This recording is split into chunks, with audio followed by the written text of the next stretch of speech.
kadını soyup et parçası haline getirip erkeğin şehvetine hitap edecek bir meta haline getiren onlardır. Kadına değer veren, kadını sadece bir erkeğin nikahına almakla kadının iffetini muhafaza eden, kadına sen evinin kraliçesisin diyen, sen evinin prensesisin diyen, sen evinin bir tanesisin diyen İslam'dır. Kadını kadın yapan, kadına değer veren.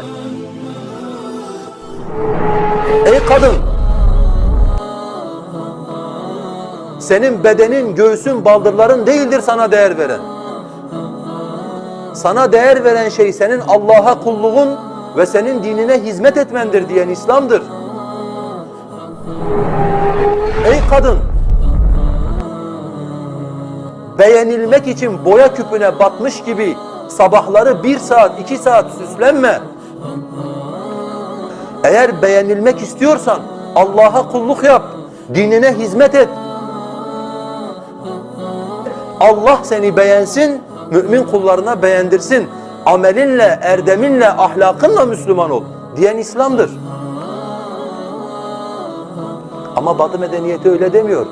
Eteğini diyor dizinden yukarıya çıkarmazsan bir şeye yaramazsın.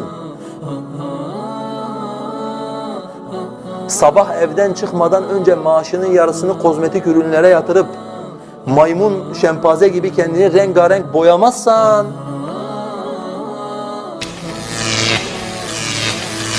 bir şeye yaramazsın. Kadını et parçası haline getiren vahşi medeniyet mi açıklama yapmak zorundadır?